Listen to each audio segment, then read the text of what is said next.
प्रजापतिपतये जगतः पितरो वन्दे पार्वती परमेश्वरो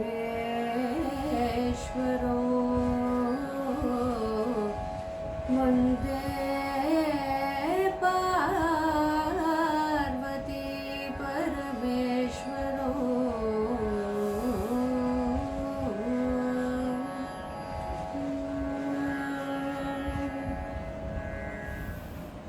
IIT मद्रास संस्थायाः संस्कृतसमितेः आश्रये कुमारसम्भवम् अधिकृत्य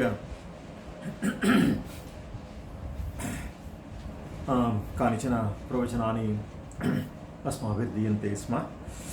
तस्य अनुवर्तनम् अधुना क्रियते।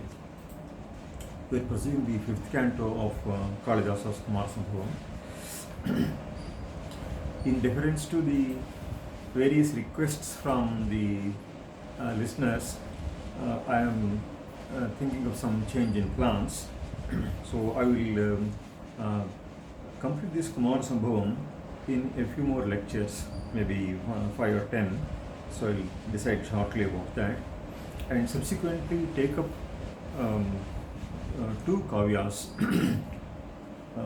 One is Mudra Rakshasa Nataka of Vishaka Datta, and also Krishna Karnamrita of Leela Shuka. This I will take up after this. After the text Yoga Dharavali is also over, that I may be able to finish in about some 5 or 6 lectures or so.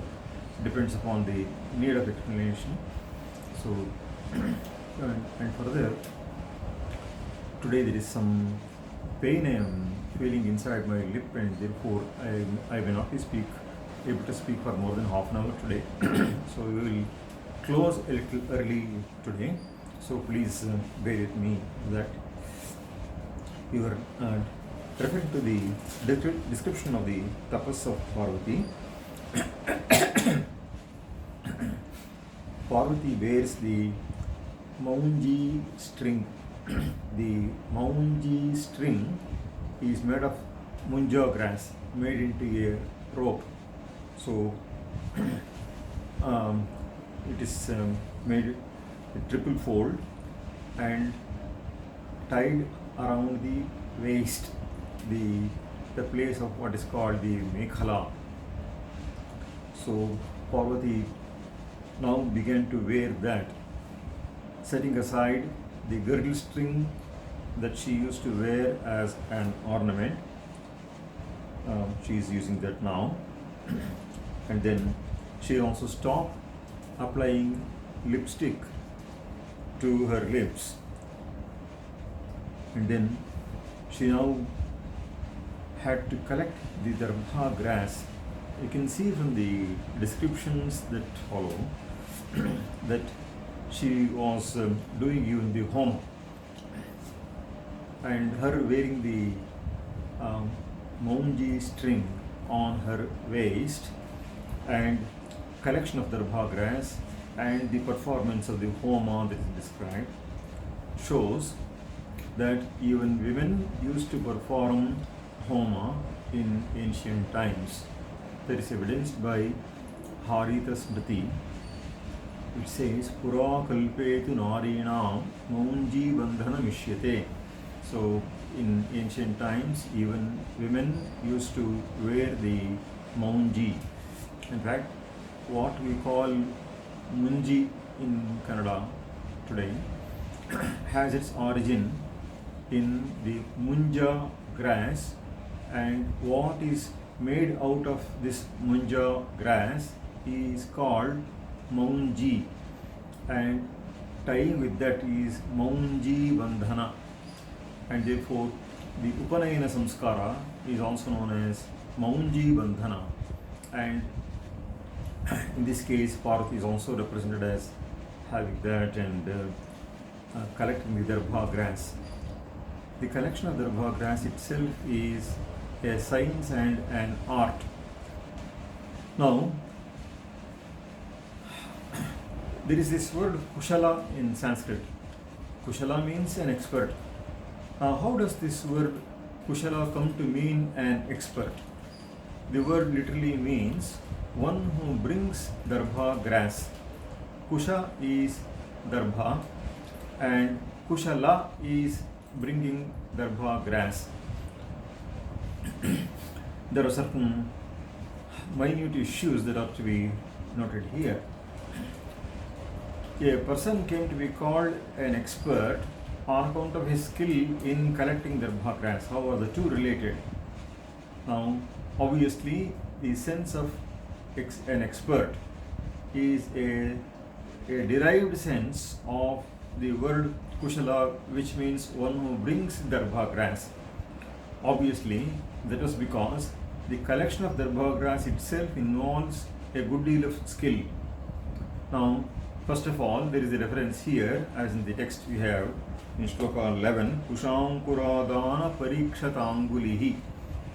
The fingers of Parvati used to get wounded in the course of the collection of the sprouts of the kusha grass.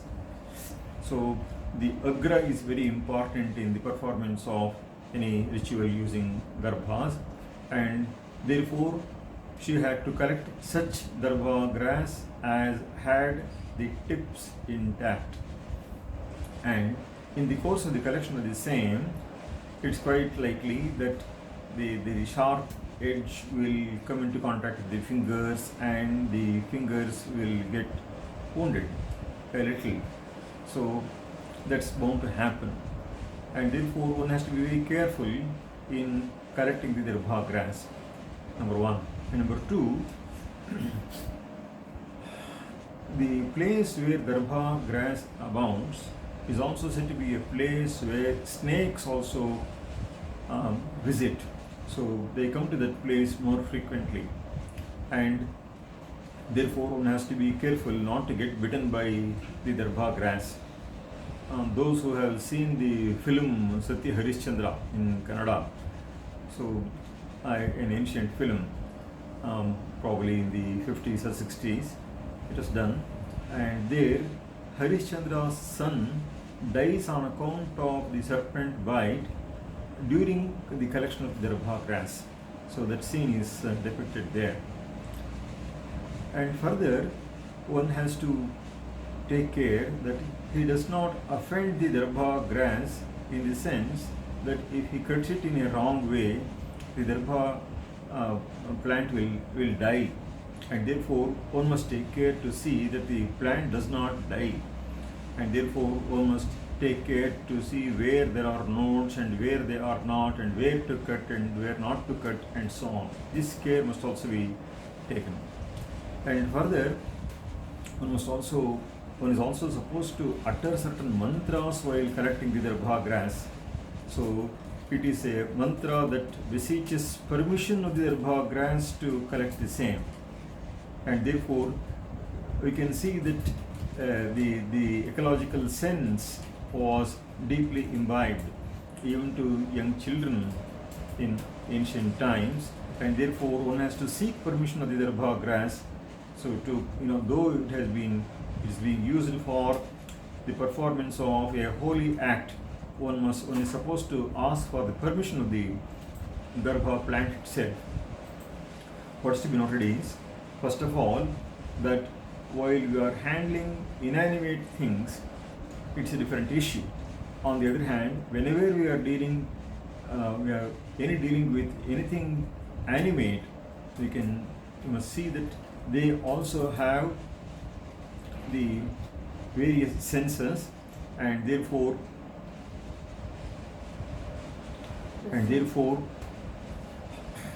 one must even seek their permission. One is hurting them, though science has only recently discovered.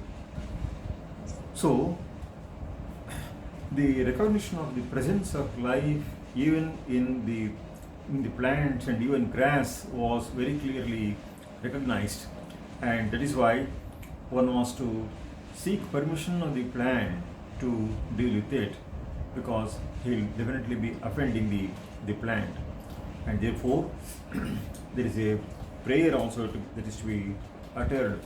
So a Vedic mantra that is to be uttered before the collection of the darbha grass. Now, all these involve a proper coordination and a proper skill. Even so, the word Vainika in Sanskrit, uh, uh, the word Pravina in Sanskrit means, literally speaking, a person who is very skilled in playing on the veena.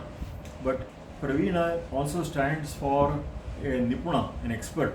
In the Amarakosha, we have, for example, Pravine, Nipuna, Bhignya, Vignya, Nishnata, Shikshitaha. So, Pravina, Nipuna, so all these words are synonyms. And therefore, the word Pravina is derived like this. The most difficult instrument to play among the musical instruments is undoubtedly the veena or the lute. Now, that is because the apaswara becomes very easily audible and perceived, and therefore it is very difficult to play on the veena. While, on the other hand, playing on the flute is not so very difficult, in the sense, even though one has to be very careful. If there is a slight apaswara, it is somehow tolerated. But in the case of veena, it jars on the ears too very much, and therefore mastering to play on the veena is not an easy thing at all. And therefore, if somebody is an expert in playing on the veena, then he is also a good expert in general. And therefore, there is what is called an extension of meaning. So, Pravina, therefore, is a person who is an expert. In fact, the very origin of the word is forgotten generally. Nobody clearly remembers that this has a link with the playing on the veena, and therefore this word comes to stand for this meaning, even though its origin is such. And so here with the Kusha grass, Parvati is collecting the Darbha grass, and the Darbha grass has often wounded her hands, so she still proceeds with that. And she has also now taken to the Akshasutra or the Japamala. The Japamala is called Akshasutra because it has 50 or 51 beads, and these stand for the various letters of the alphabet, which also run to the same number. So the various swaras and the vyanjanas all put together, and finally the letter Ksha is also added because it has a tantric significance.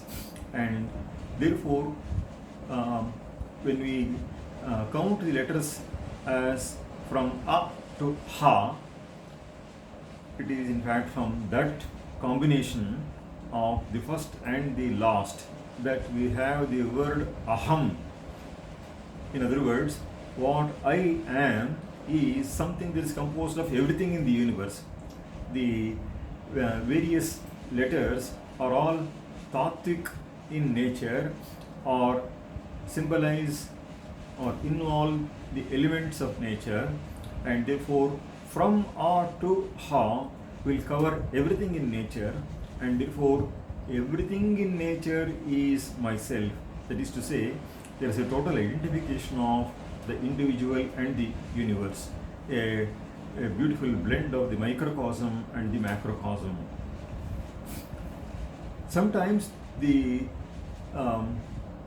stream of letters, the garland of letters, is counted as from A to Ksha rather than A to Ha, and the word Akshasutra has its derivation like this. So from A to Ksha, because Ksha first of all has a separate script, so it doesn't look either like K or Sh, and it looks very different.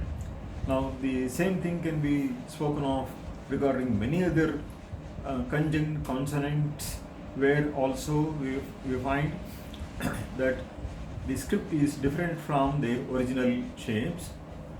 Still, in the case of Ksha, as I told earlier, it has a tantric significance, and therefore the word Aksha is formed taking Ksha also into account. The other combinations of consonants, like say Tra or even Tra or Gnya, these do not have the same significance as Ksha has, and therefore the word Aksha, referring to the Akshasutra, in the word Akshasutra, has this reference of representation of the elements from or to Ksha. So Parvati is now holding that in her hand. Kritoksha Sutra Pranayi Taya Karaha. So that's what she is wearing, using and doing her japa. And therefore, many of the things that men used to do, when or doing today, women also used to do. So they had this yajnadhikara, and on account of the various reasons, this was stopped, as it was found very inconvenient on various counts. This came to a halt, and all this was reserved for men, and men had a sort of a double duty to perform on behalf of the wife also, and therefore these were finally taken over by men. But in ancient times, even women had been permitted to do these things.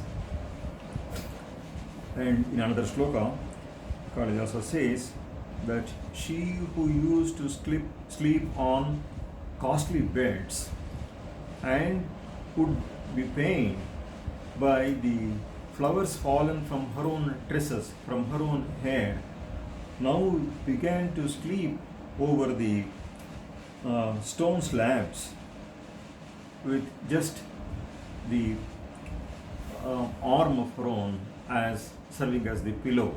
So she now came to perform a very rigorous penance, and therefore she used to be extremely delicate on account of being a princess and brought up with such tenderness and care, and she used to be pained by the flowers fallen from her own hair. Swakesha pushpairapi asmaduyate, and the flowers used to fall chitaihi maharha shayya parivartana, even as she rolled about in her bed, which was very costly. Maharha means very costly. Arha or argha in Sanskrit means value or cost. Maharha means something very valuable. Therefore, Maharha Shayya Parivartananchitaihi Sakesha Pushpairapi Asmaduyate Asheta Sa Bahulata Upadhaini. Upadhana is the pillow. So her Bahulata, the creeper like arm itself, now served as the pillow for Parvati. And Nishayajushi Sthandile Kevile, she would lie down on just a piece of rock on the stone slab.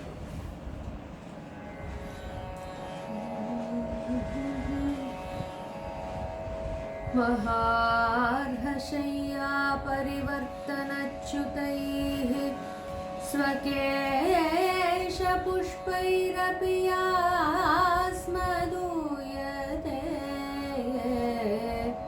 अशेतसा बाहुलतोपधायिनी निषेदुषे स्थण्डिलयेव केवले स्वकेशपुष्पैरपि यास्मदूयते महार्हशय्या परिवर्तनच्युतैः स्वकेशपुष्पैः यादूयते स्म अशेत सा बाहुलतोपधायिनी निषेदुषी स्थण्डिल एव केवले स्थण्डिले एव निषेदुषी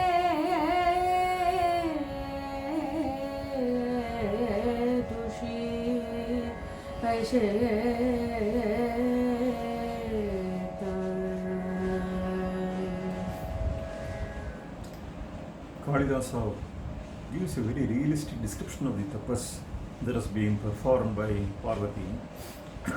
It was not that she was sitting with her eyes closed all the 24 hours a day.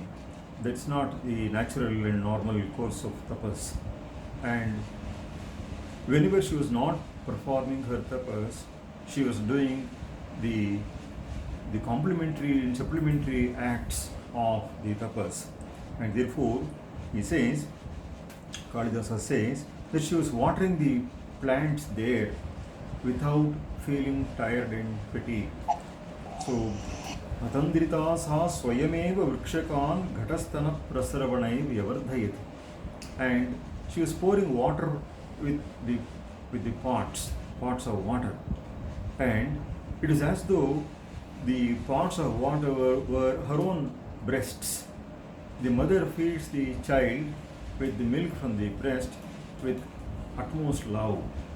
And so was Parvati here while performing tapas, taking care of the plants with great love and affection. So intense was her love and affection towards the plants that Kalidasa says that after the marriage with Shiva, when Guha or Subramanya was born, even he could not take away the intensity and immensity of love that Parvati had towards the plants, and therefore she loved them evermore. The birth of a child, what in English is called the flesh of my flesh and the bone of my bone, as one refers to one's own real offspring. When such a person, Guha or Subramanya, was born, it is only to be expected that the kind of love and affection that she showered upon the plants that she tended with care and affection earlier would get reduced. That was not to be the case. Kalidasa says that she continued to love the plants and trees of the hermitage as much as she used to in the course of her tapas. Now here also we have a beautiful lesson for even ecologists. We can see that the love of nature towards the plants and trees of Indians was ever present, and it's not only with some poetic sense that Kalidasa is describing it. He refers to not merely the ascetics doing so, he refers to Parvati herself showing and showering so much of love and affection to the plants and trees there. And therefore, as a princess, she could have asked the servants to come and tend to the plants and pour water to them and so on. Rather than taking their help, Parvati herself chose to water the plants, and even as she poured the water from the pots, it is as though she was pouring milk from her own breasts. Of such intensity was her love and affection towards the plants. Atandrita sa swayameva vrikshakan ghatastana prasravanai vyavardhayat guhopi yesham prathamapta janmanam na putra vatsalyam apakarishyati. And then there is a beautiful reference to the animals that are being taken care of in the hermitage.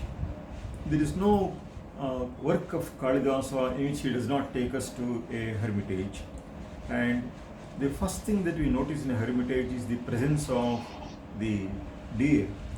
And the deer is a very timid animal, and we have seen in our own campus how if anybody approaches them, they feel like running away. And in the case of Parvati, it so happened that she would tend them with such care by the offering of palmfuls of forest grain that they developed a lot of friendship with her. So the most pusillanimous animal, namely the deer, became so friendly with Parvati that sometimes Parvati would ask her friends to measure and compare her eyes with the eyes of the deer, and making the face of the deer come close to and get juxtaposed with her own face, and even then they would not be afraid and they would not run away on that account. Usually the deer won't allow anybody to get that very close, but however Parvati grew so intimate with the deer that even they would enjoy her company, and it was a task for her friends to compare her eyes and the eyes of the deer and to say which was more charming. So Kalidasa achieves more than one effect here, and he says how Parvati's eyes resembled the eyes of the deer so very much. In fact, that is the best comparison that could be given to the eyes of a woman, to be able to really compare to the eyes of the deer. If they are so comparable to the eyes of the deer, that is the most charming eye. And that is also because of the kind of timidness that is reflected in the eyes of the deer, because they have very tremulous glances, and that becomes a point of comparison, and therefore Parvati developed friendship not only with the plants, not only with the vegetation, but even with the animals there, which too grew very friendly with her.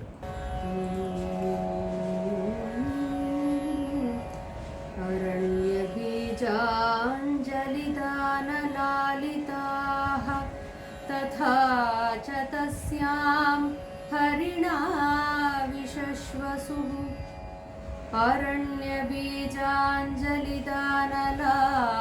अरण्यबीजाञ्जलिदानलालिताः तथा च तस्यां हरिणाः विशश्वसुः यथा तदीयैर्नयनैः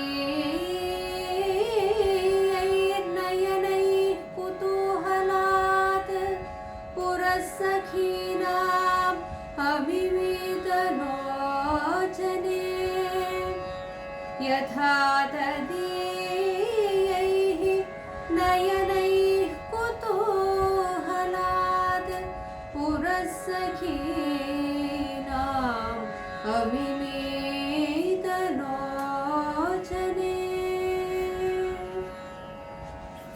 I'll do one more shloka and stop here today. Parvati will perform her ablution, her holy bath, and then she would perform the sacrifice into the fire. Kritabhishekam hutajata vedasam, and Taguttara Sangavati Madhitini. She would also do her adhyayana of the Vedas.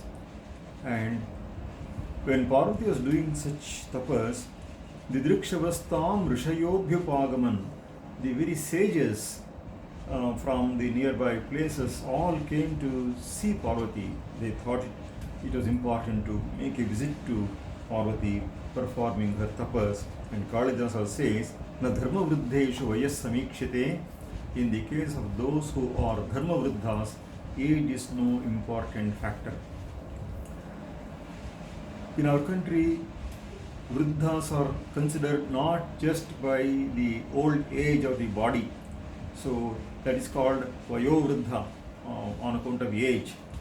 On the other hand, we also have what are called jnanavruddha and tapovruddha. So one who is advanced in knowledge, one who is advanced in tapas. So these are also known as vruddhas. Now, tapovruddhas are those who have performed tapas to a very large extent and have made substantial progress in tapas. Now, for such persons, there is really nothing new to get to know. But on the other hand, in the case of Parvati, who was rather young, she was still of a marriageable age and had just stepped into her youth, and while she was performing tapas, the sages themselves made it a point to visit her.